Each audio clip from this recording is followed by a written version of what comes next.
The dust from the collapsing barn hung thick in the air like a shroud, and through the chaos of splintering wood and screaming horses, Lydia Dawson felt the massive beam pin her legs to the ground with such force that the world went white with pain.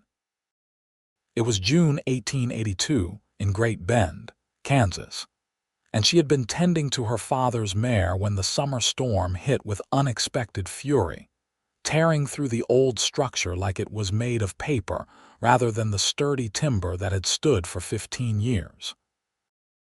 The rain hammered down in sheets now, turning the ground beneath her into mud, and she could taste blood where she had bitten her tongue on impact. Her vision swam as she tried to push against the beam, but it would not budge even an inch, and the weight of it seemed to increase with every passing second. She could hear her father's voice somewhere outside, calling her name with rising panic, but the ringing in her ears made everything sound distant and strange. Then she saw him through the rain and settling dust, a figure moving with purpose through the wreckage. Cole Nathans was not a man she knew well, despite living in the same town for the past 3 months since he had arrived to work the cattle drives.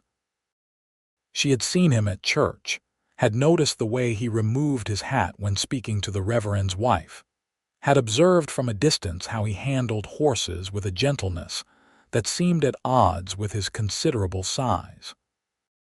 He stood well over 6 feet tall with shoulders broad enough to block out the sun, his dark hair perpetually in need of a trim, and his eyes were the color of weathered denim. Those eyes found her now beneath the wreckage, and something shifted in his expression, a determination so fierce it was almost frightening. "Hold on," he said, his voice cutting through the storm with absolute clarity. He was already moving toward the beam, his boots splashing through puddles of rainwater mixed with scattered hay. Lydia wanted to tell him it was impossible, that the beam had to weigh several hundred pounds at least, that he needed to get help and tools and perhaps a team of horses to lift it. But the words stuck in her throat because the pain was building to something unbearable, and she could feel a strange numbness beginning to creep up from her feet. Cole crouched beside the beam, his hands finding purchase on the rough wood. His shirt was already soaked through from the rain, plastered to his back, and she could see the muscles tensing as he prepared himself.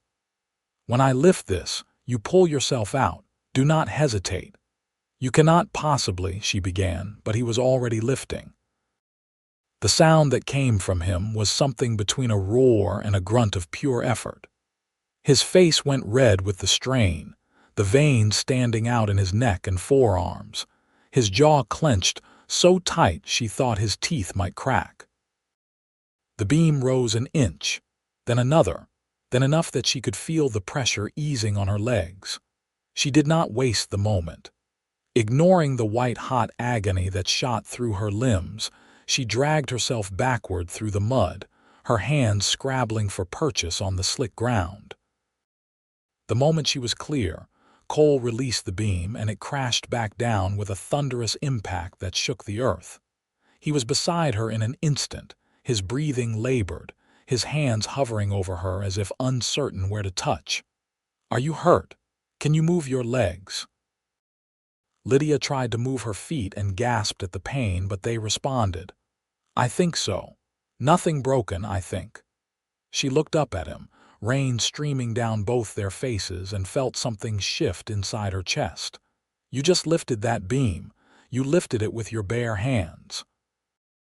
"Adrenaline," he said dismissively, though his hands were shaking slightly as he carefully examined her legs through the torn fabric of her skirt. "Can you stand?" "I do not know." But she was determined to try. With his help, she managed to get upright, though putting weight on her left leg made her vision blur with pain. Without asking permission, Cole swept her up into his arms as easily as if she weighed nothing at all, and began carrying her toward the house. Her father met them halfway, his face ashen. "Lydia," Good Lord, I thought when I heard the barn go, Mr. Nathans pulled me out, Lydia said, still somewhat dazed by everything that had happened.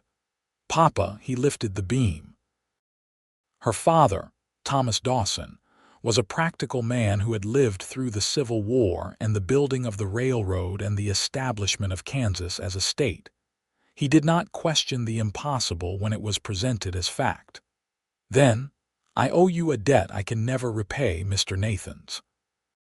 Bring her inside, quickly now. Martha, he called for Lydia's mother as they approached the house. The next hours passed in a blur of activity. Martha Dawson, a capable woman who had nursed half the town through various ailments, examined Lydia's legs thoroughly and declared that while severely bruised and possibly with a slight sprain to the left ankle, nothing appeared to be broken. "You are extraordinarily lucky, my girl," she said, binding the ankle with practiced efficiency. Another few minutes under that weight and the outcome might have been very different. Cole had remained in the front room despite Martha's insistence that he should go home and rest after such an ordeal. Thomas sat with him, and through the open doorway, Lydia could hear their conversation. "How long have you been working the Blackwell Ranch?" her father asked. 3 months now. "Came up from Texas after my father passed. Needed a fresh start." Cole's voice was quiet, measured. "The work is good here. You saved my daughter's life today. That is not something I take lightly. Any man would have done the same." "Perhaps, but any man did not. You did." There was a pause, then Thomas continued, "Come to dinner tomorrow evening. It is the least we can do." Lydia felt her heart do a strange little skip at those words. She told herself it was simply gratitude, nothing more. The man had saved her life. Of course she would want to see him again to thank him properly. That was all it was. But when Cole appeared at their door the following evening, cleaned up and wearing what were clearly his Sunday clothes, his hair still damp from washing, Lydia found she could not quite meet his eyes.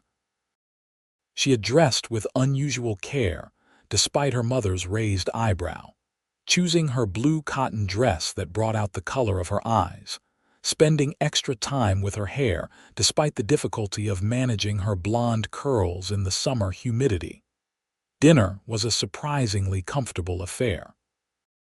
Cole proved to be well-spoken despite his quiet nature, telling stories about growing up on a small ranch in Texas, about learning to break horses from his father, about the long cattle drives that had brought him north. Lydia found herself laughing at his dry observations about the differences between Texas and Kansas, the way he described the cattle as having distinct personalities, and the chuck wagon cook as being the true power behind any successful drive. "And what of you, Miss Dawson?" he asked as Martha served the apple pie. "Have you always lived in Great Bend?" "All my life," she confirmed. 22 years in the same house. I suppose that must seem terribly dull to someone who has traveled as much as you have." "Not dull, stable. There is value in that." His eyes met hers across the table, and she felt that strange flutter in her chest again. "What do you do with your time?" "I teach at the school," she said. "Children aged 6 to 12, mostly. Reading, writing, arithmetic, some history and geography. It keeps me quite busy during the term." "She is the best teacher this town has ever had," Martha said proudly. "The children adore her." Lydia felt her cheeks warm. "Mother, please. It is only the truth." Thomas leaned back in his chair, studying Cole with an expression Lydia had seen before when he was evaluating livestock. "Tell me, Mr. Nathans, do you plan to stay in Great Bend long term, or will you be moving on when the wandering takes you again?" "Papa," Lydia said, embarrassed by his directness. But Cole did not seem offended. "I have no plans to leave, sir. I am looking to buy some land of my own, actually. Start a small horse ranch if I can save enough for the down payment. The Blackwell Ranch pays fair, and I have been saving most of my wages." "Horse ranch, you say?" Thomas's interest was clearly piqued. There is money in that, with the army still needing quality mounts and the railroad bringing more settlers every month. The conversation shifted to business matters then, and Lydia found herself watching Cole as he spoke with her father. There was something solid about him, something steady that drew her attention again and again. He did not boast or exaggerate, did not try to make himself seem more important than he was. When he spoke, it was with careful consideration, as if he weighed each word before releasing it into the world. After dinner, Lydia walked him to the door, using a cane to keep weight off her injured ankle. "Thank you for coming tonight, Mr. Nathans, and thank you again for yesterday. I cannot imagine what might have happened if you had not been there." "Cole," he said. "Please just call me Cole." "Cole," she repeated, liking the way his name felt in her mouth. "Then you must call me Lydia, Lydia." He held his hat in his hands, turning it slowly. "How is your ankle healing?" "Better than expected. Mother says I should be walking normally within a week or so." "That is good." "That is very good." He seemed to want to say something more, the words hovering unspoken between them. Finally, he cleared his throat. "I was wondering, Miss Lydia, if perhaps when you are feeling better, you might allow me to call on you properly, if that would be acceptable." Her heart was doing that skipping thing again, harder now. "I would like that very much." The smile that crossed his face transformed it entirely, and Lydia realized with a start that Cole Nathans was actually quite handsome when he smiled. "Next Sunday, then. Perhaps a walk after church if the weather holds." "That would be perfect." She watched him leave, walking down the dirt path that led back toward town, and found herself already counting the days until Sunday. Her mother appeared beside her, wiping her hands on her apron. "That is a good man, Lydia." "I hardly know him, Mother." "I know a good man when I see one, and more importantly, I know that look in your eyes." Martha put an arm around her daughter's shoulders. "Your father approves if that matters." "It is only a walk," Lydia protested weakly, but she could not stop smiling. The week passed slowly. Lydia returned to her teaching duties, though she kept her ankle wrapped and avoided standing for too long. Her students were fascinated by the story of the barn collapse, which had of course spread through town with the speed of wildfire. Young Tommy Henderson asked her 3 times in one day if it was true that Cole Nathans had lifted the beam with his bare hands like Samson from the Bible. "It is true," she confirmed, trying to redirect the conversation back to their geography lesson. "Now, who can tell me the capital of Missouri?" But her mind kept wandering to Sunday, to the promised walk, to the way Cole's eyes had looked in the lamplight of their dining room. Sunday arrived with perfect weather, the kind of clear blue Kansas sky that stretched endlessly in all directions. Cole was waiting outside the church after the service, looking nervous in a way that Lydia found endearing. He offered his arm, and they began walking slowly down Main Street toward the edge of town where the prairie began. "Tell me about teaching," he said after a few moments of comfortable silence. "What made you want to work with children?" "I love seeing them learn," Lydia said simply. That moment when something difficult suddenly makes sense, when you can see their whole face light up with understanding. There is nothing quite like it. She paused, watching a hawk circle overhead. "And I suppose I feel it is important work. These children will build the future of Kansas. What they learn now will shape what kind of people they become. That is a lot of responsibility." "It is, but it is rewarding." She glanced up at him. "What about you? Why horses specifically?" "They are honest," Cole said after a moment. "A horse will tell you exactly what it is feeling if you know how to listen. There is no deception in them, no pretending. And when you earn a horse's trust, it is real. It means something." He was quiet for a moment, then added, "My father taught me that. He said a man who can read a horse can read people too." "And can you?" "Read people?" He looked down at her, something warm in his expression. "I am learning." They walked along the creek that ran south of town, talking about everything and nothing. Cole told her about his mother, who had died when he was 12, about learning to cook for himself and his father on the trail. Lydia shared stories about her students, about growing up in Great Bend during the turbulent years after the war, about her dream of one day writing a book about the history of Kansas from a woman's perspective. "I think you should," Cole said when she mentioned the book idea. "Women's stories are important. They should be preserved. Most people think it is silly. Most people are wrong." He said it with such certainty that Lydia found herself believing him. The Sunday walks became a regular occurrence.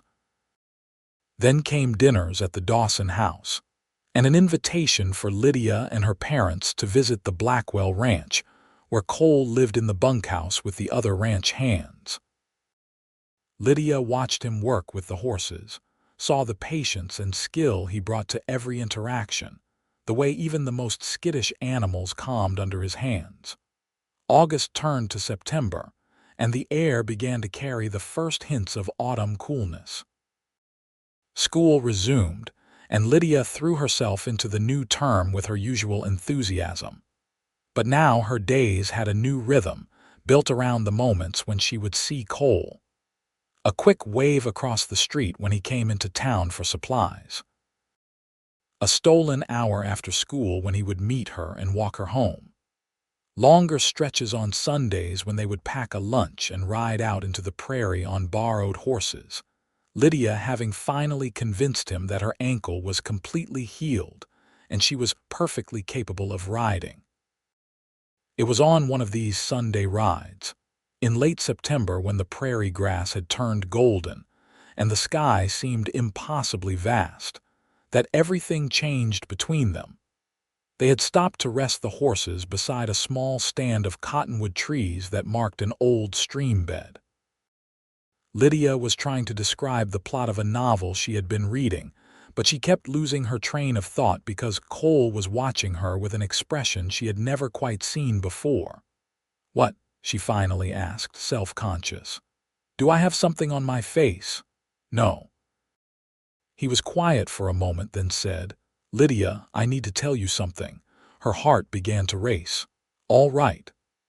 "I have been saving money for 3 years now, every spare dollar from every job, and last week I put a down payment on a piece of land about 5 miles west of town. 200 acres with a creek running through it and good grazing." "Cole, that is wonderful." She reached out and squeezed his hand without thinking, too excited for him to consider propriety. "You must be so pleased." "I am. But it means a lot of work ahead, building a house, fences, a barn. Breaking horses to sell. It will not be easy, and there will not be much money for a few years while I get established." He took her hand in both of his calloused fingers warm against her skin. "But I wanted you to know my intentions. I wanted you to know that I am building something permanent, something that will last." Lydia's breath caught. "Why are you telling me this?" "Because I am in love with you." The words came out steady, certain, his blue eyes never leaving hers. "I have been since that day in the barn, I think. Maybe even before, from seeing you in church or around town, though I never had the courage to speak to you. But when I saw you trapped under that beam, something in me knew that I could not let anything happen to you. And every moment I have spent with you since has only made me more certain." "Cole, let me finish, please." He was still holding her hand like it was something precious. "I know I am just a cowboy with more dreams than money. I know you are educated and accomplished and could probably do much better, but I am asking you to give me a chance. I will work harder than any man alive to give you the life you deserve. I will build us a home and a future, and I will love you every day for the rest of my life." Lydia felt tears pricking at her eyes, her throat tight with emotion. "You think I could do better? Cole, do you have any idea how extraordinary you are? You are kind and honest and hardworking. You listen when I talk about my students. You think my dreams matter. You make me laugh. And you are so strong, not just physically, but in here." She pressed her free hand against his chest, over his heart. "I love you too. I think I started falling in love with you the moment you lifted that beam, and I have been falling deeper every day since." The kiss, when it came, was gentle and tentative at first, then deeper as certainty replaced hesitation. When they finally pulled apart, both slightly breathless, Cole was grinning. "So, is that a yes? You will let me court you properly, with the understanding that I intend to marry you as soon as I can offer you a proper home." "It is absolutely a yes." Lydia laughed, feeling giddy with happiness. "Though I should warn you, Mother is going to start planning the wedding the moment we tell her. I look forward to it." He kissed her again, softer this time, reverent. "I will not let you down, Lydia. I promise you that. I know you will not."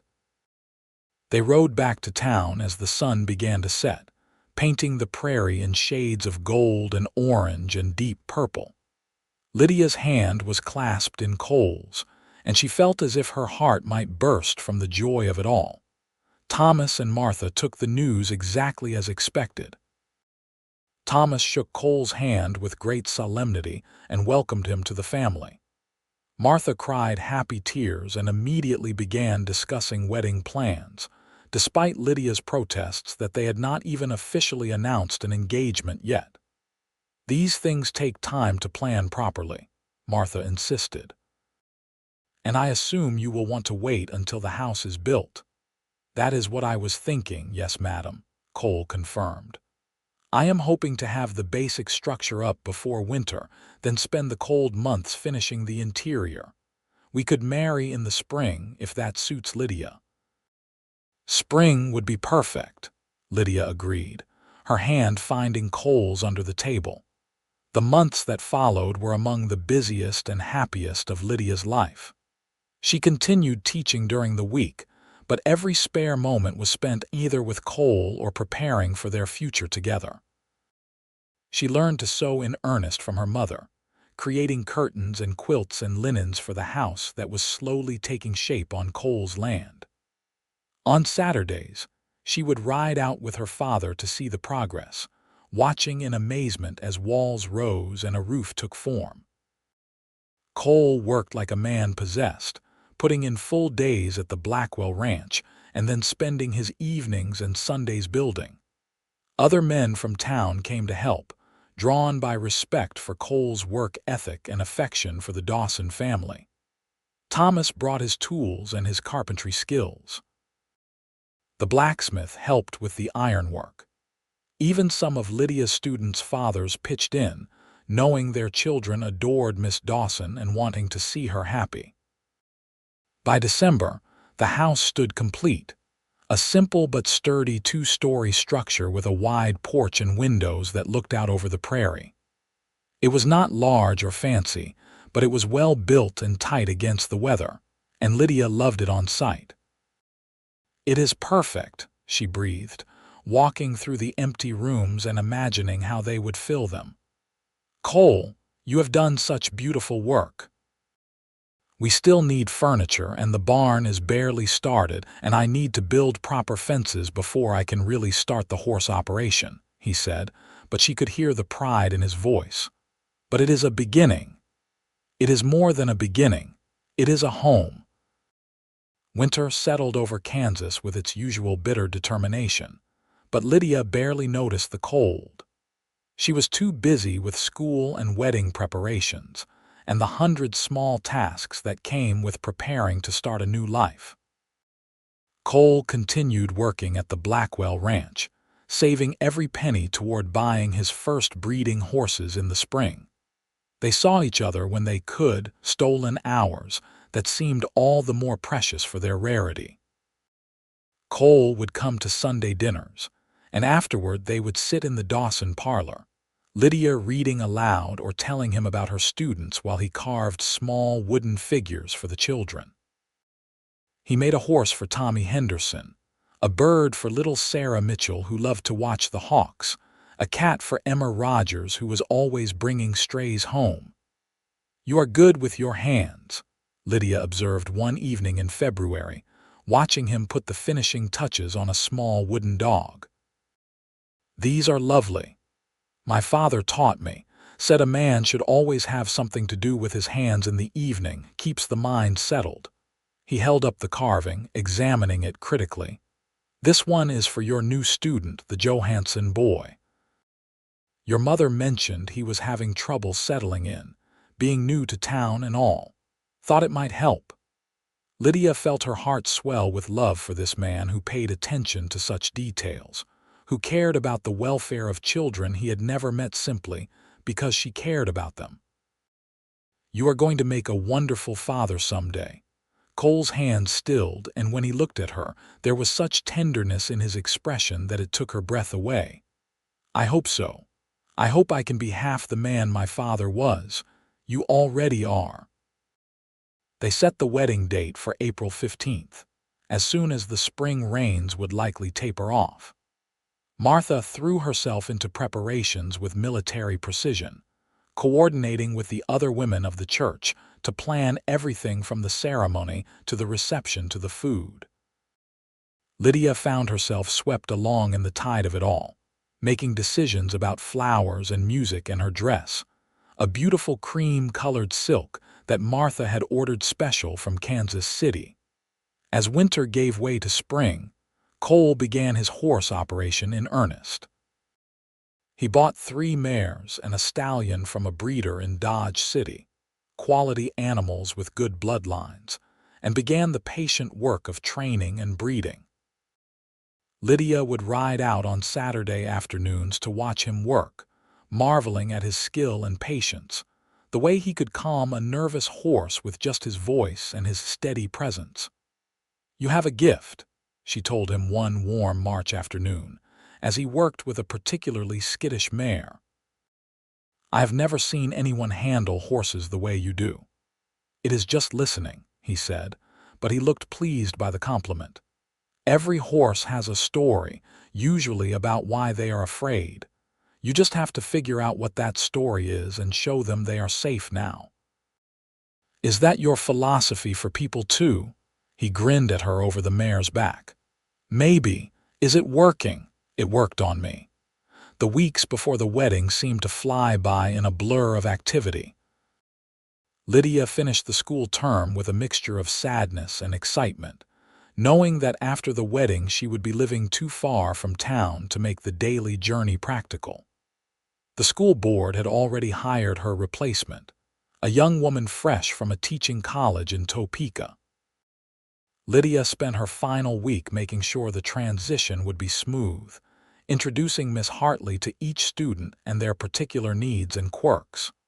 On her last day, the students surprised her with a gift, a beautiful leather-bound journal with blank pages. "For your book about Kansas," Tommy Henderson explained solemnly, "so you can write down all the stories."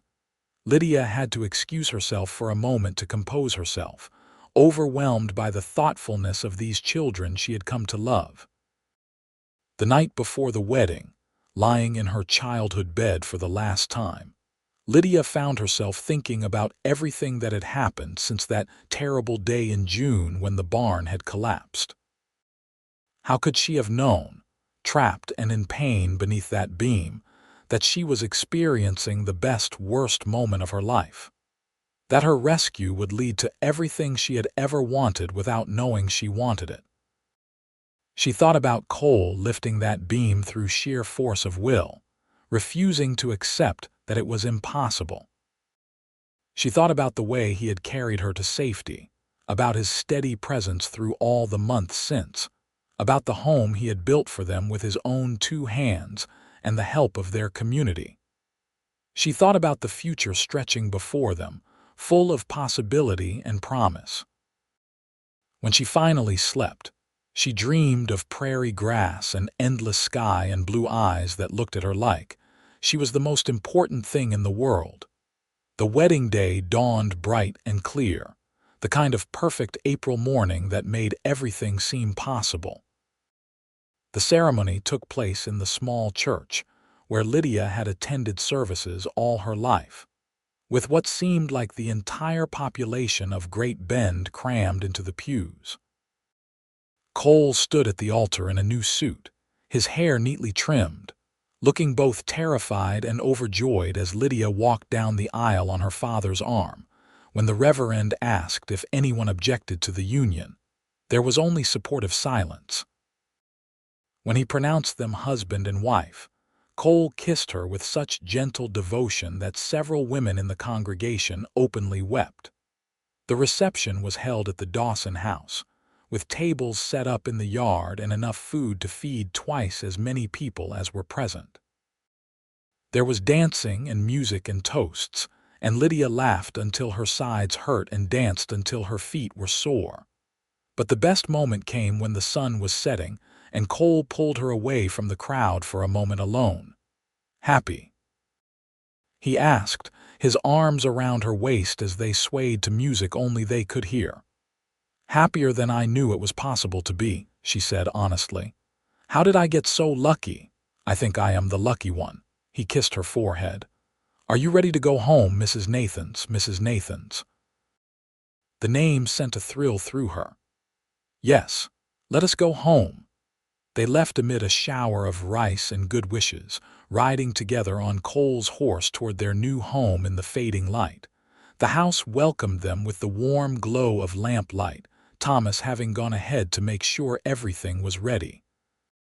Someone, probably Martha, had filled vases with wildflowers and left a basket of food on the table. That first night in their own home, learning each other in ways both physical and emotional, felt like the completion of something that had begun the moment Cole had refused to accept the impossible and lifted that beam. They fit together perfectly, two people who had found in each other exactly what they needed. The months that followed established the rhythm of their married life. Cole worked tirelessly with his horses, his reputation growing as word spread about his skill as a trainer.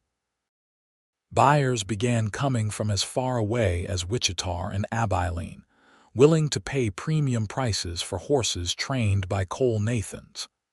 The money was not extravagant, but it was steady, and they were able to slowly add to their operation and improve the property. Lydia discovered that being a rancher's wife was very different from being a teacher, but she adapted with characteristic determination. She learned to manage chickens and a vegetable garden, to preserve food for winter, to keep accounts and handle the business side of the ranch when Cole was working with the horses. She found she did not miss teaching as much as she had expected, though she did tutor a few children whose families lived too far from town to attend school regularly. And she wrote. She filled page after page of the journal her students had given her, recording stories from the older settlers about the early days of Kansas, interviewing women about their experiences, documenting the daily realities of prairie life that so often went unrecorded. Cole built her a small desk by the window in their bedroom, and she would sit there in the evenings while he carved his wooden figures, both of them working contentedly in companionable silence. Their first Christmas as a married couple was simple but joyful. They invited Thomas and Martha for dinner, and Cole surprised Lydia with a beautiful bay mare, gentle-tempered and perfectly trained for riding. "She is yours," he said, leading the horse out of the barn. "I have been training her special for you. Thought you might like having your own horse rather than always borrowing mine. Cole, she is magnificent." Lydia ran her hands over the mare's neck, delighted when the horse nuzzled her shoulder. "What is her name?" "That is up to you. She is yours to name." "Grace," Lydia decided after a moment. "I will call her Grace." Winter passed into spring, and in early May, Lydia realized she had missed her monthly courses twice in a row. Martha confirmed what Lydia already suspected in her heart, that she was carrying Cole's child. The baby would come in late December or early January, Martha estimated, Lydia was both terrified and overjoyed. She waited until she and Cole were alone that evening, sitting together on their porch and watching the sunset paint the sky in brilliant colors. "I have something to tell you," she began, nervous despite knowing how he would react. Cole must have heard something in her voice because he immediately gave her his full attention. "What is it? Are you all right?" "I am perfectly fine. Better than fine, actually." She took his hand and placed it on her still flat stomach. "We are going to have a baby." The expression that crossed his face was one of pure wonder. "A baby, truly, truly. Sometime around Christmas or New Year, Mother thinks." Cole let out a whoop of joy and swept her up in his arms, spinning her around before remembering himself and setting her down gently, as if she were made of glass. "Are you sure you are all right? Should you be resting? What do you need?" Lydia laughed at his sudden overprotectiveness. "I am fine, Cole. Women have been having babies since the beginning of time. I am not fragile." "You are precious," he corrected, his hand still on her stomach as if trying to feel the tiny life growing there. "You and our child are the most precious things in the world." The pregnancy progressed normally, though Lydia found herself more tired than usual and prone to crying at the smallest things. Cole was endlessly patient with her mood swings and strange cravings, once riding all the way to town in the middle of the night because she desperately needed pickles. As summer gave way to fall, her belly grew round and pronounced. She felt the baby's first movements in late July, a flutter like bird wings that made her gasp with delight. When she guided Cole's hand to the spot, his face lit up with such joy that she wished she could capture the moment somehow and preserve it forever. They spent the autumn months preparing for the baby's arrival. Cole built a cradle from oak, sanding it smooth and carving small horses along the sides. Martha came to stay for a few weeks in November, bringing baby clothes she had sewn and teaching Lydia everything she needed to know about caring for a newborn. The baby came on the first day of 1884, arriving with the new year in a labor that lasted 14 hours and left Lydia exhausted but triumphant. Cole stayed with her the entire time despite Martha's assertions that men usually waited elsewhere, holding her hand and wiping her forehead and telling her how strong she was. When their son finally emerged, red-faced and screaming his displeasure at the world, Cole actually had tears running down his face. "He is perfect," he whispered, staring at the tiny bundle in his arms. "Lydia, he is absolutely perfect." They named him James Thomas Nathans, after Cole's father and Lydia's. Jamie, as they quickly took to calling him, had his mother's blonde hair and his father's blue eyes, and from the beginning he had a set of lungs that could wake the dead. But Cole walked the floor with him at night without complaint, singing old trail songs in his rough voice until the baby quieted. Watching them together, Lydia fell even more deeply in love with her husband, if that was possible. Life settled into a new rhythm around the needs of an infant. The horse operation continued to grow, with Cole now employing 2 ranch hands to help with the increased workload. They expanded the barn and added more acreage, buying the adjacent property from a farmer who was relocating to Colorado. The house, which had seemed so spacious when it was just the 2 of them, now rang with the sounds of family life. Jamie grew from a helpless infant into a curious toddler who wanted to be wherever his father was, usually underfoot in the barn. By the time he was 2, he could sit confidently on a horse being led around the corral, his face a picture of serious concentration that made both his parents laugh. In the fall of 1885, Lydia discovered she was pregnant again. Their daughter, Catherine Martha Nathans, arrived the following May with considerably less drama than her brother's entrance into the world. She was small and dark-haired, more serious than Jamie had been, her gray eyes seeming to take in everything around her with solemn intensity. The years rolled by, each one bringing its own challenges and joys. The ranch prospered, Cole's reputation growing until they were providing horses not just to local buyers but to the army and to ranches throughout Kansas and the surrounding territories. They hired more help, built a larger barn, added a bunkhouse for the ranch hands. Lydia finally finished her book in 1888, a comprehensive history of Kansas settlement from the perspective of the women who lived it. She found a publisher in Kansas City who was enthusiastic about the project, and seeing her name on the cover of a real book was one of the proudest moments of her life. Cole bought 10 copies and gave them to everyone they knew. Jamie grew into a tall, sturdy boy who loved working with horses as much as his father did. Catherine was more studious, often found with her nose in a book, but she had a gift with numbers that made her invaluable with the ranch accounts. In 1892, they had another son, Thomas Cole, who proved to be the most adventurous of their children, always climbing something or exploring somewhere he should not be. Through it all, through sleepless nights with sick children and difficult winters, and the 1,000 daily challenges of running a ranch and raising a family, Cole and Lydia remained each other's anchor. They still took rides together when they could, just the two of them racing across the prairie like they had when they were courting. They still sat together in the evenings, Lydia writing or reading while Cole carved, their children playing or reading around them. On their 10th wedding anniversary, Cole took Lydia back to the spot where they had confessed their love for each other, the stand of cottonwood trees where everything had changed between them. "You remember?" he asked, holding her close as they watched the sunset paint the sky. "Of course I remember. How could I forget? I told you then that I would love you every day for the rest of my life. I have kept that promise and I will keep it forever." "I know you will."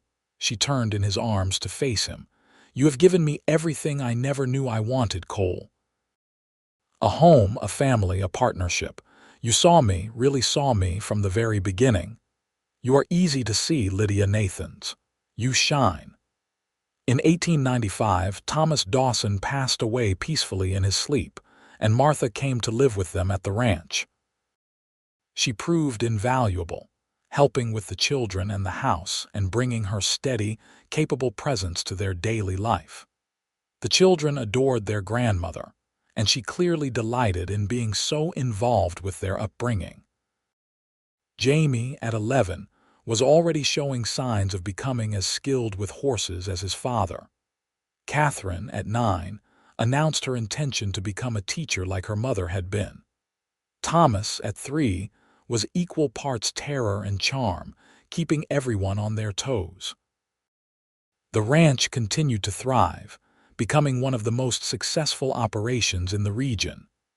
They built a proper ranch house, larger and more comfortable than the original structure, though they kept the old house for the foreman and his family.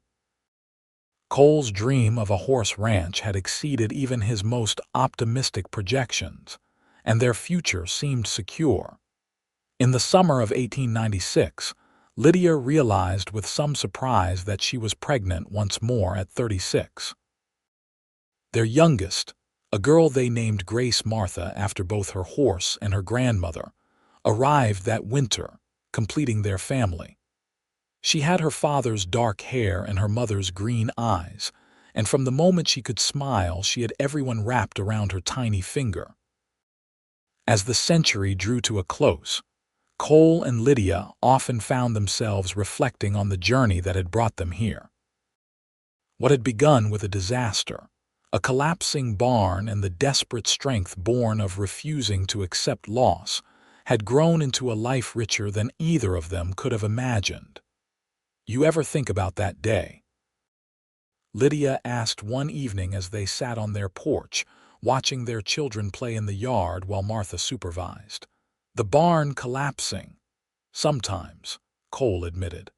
I think about how close I came to losing you before I even really had you. You lifted that beam with your bare hands. Everyone still talks about it. Love makes you strong, he said simply. I could not lose you, it was not an option, so I did what had to be done, and changed both our lives in the process. For the better, I hope. For the absolute best. She leaned her head on his shoulder, watching Jamie show Thomas how to hold a rope properly while Catherine read to little Grace under the tree. Look at what we built, Cole. Look at this life. We built it together, he corrected, kissing the top of her head. Every bit of it. The new century arrived with celebration and optimism. The children were growing, the ranch was thriving, and Cole and Lydia had built not just a successful business but a real home, a place of love and laughter and security. They had weathered storms, both literal and metaphorical, had faced challenges and overcome them together. Jamie eventually took over the day-to-day operations of the ranch, proving as capable as his father had been. Catherine did become a teacher, following in her mother's footsteps with equal dedication. Thomas surprised everyone by developing an interest in veterinary medicine, eventually studying in Kansas City and returning to provide care for animals throughout the region. Grace, the baby, grew into a talented artist whose paintings of prairie life would eventually hang in galleries throughout Kansas. Through all the years, all the changes and challenges and triumphs, Cole and Lydia remained devoted to each other with the same intensity as that first declaration of love beneath the cottonwood trees. They grew old together gracefully, their love deepening and maturing like fine wine. Cole's hair turned silver. His hands grew more gnarled with arthritis, but he never lost his gift with horses or his gentle strength. Lydia's blonde hair faded to white, her face lined with the marks of a life well lived, but her eyes still sparkled with the same intelligence and warmth that had captivated Cole from the beginning. They celebrated their silver anniversary surrounded by children and grandchildren, the ranch house overflowing with family. Looking around the crowded rooms, hearing the laughter and conversation of multiple generations, Lydia felt overwhelmed with gratitude. That night, lying in bed beside Cole as they had for 25 years, she said, "Thank you." For what? For lifting that beam. For refusing to accept the impossible. For loving me so completely all these years. Cole pulled her close, his arms still strong despite his age. Loving you has been the easiest thing I have ever done, Lydia. And the best. They lived long lives, blessed with health and happiness and the deep satisfaction of work well done and love well lived. When Cole finally passed at the age of 78, with Lydia holding his hand and their children gathered around, his last words were, "It was all worth it. Every moment." Lydia lived another 5 years, spending her time with her grandchildren and great-grandchildren, writing down the stories of her life and her love for future generations to remember. When she joined Cole, it was peacefully in the house they had built together, surrounded by the family they had created. The ranch continued for generations, passed down through the family, a testament to what two people could build when they refused to accept impossibility and chose love instead. The original barn had long since been replaced, but the story lived on, told and retold to each new generation. About the day the barn collapsed, about the man who lifted an impossible weight with his bare hands, about the love that began in desperation and grew into something that changed not just 2 lives but created a legacy that would endure. In Great Bend, Kansas, where the prairie still stretched endlessly toward the horizon, and the sky remained as vast as ever, people still told the story of Cole Nathans and Lydia Dawson, of the barn and the beam and the love that proved stronger than any obstacle. It became part of the town's history, a reminder that sometimes the worst moments can lead to the very best ones, and that real love is not just a feeling but a choice, made again and again, to refuse the impossible and reach for something better. And in the cemetery on the hill overlooking the prairie, two headstones stood side by side, marking the resting place of a cowboy and a teacher who had lived and loved and built something that would last long after they were gone. The inscription was simple, chosen by their children. They built a life together, and it was extraordinary.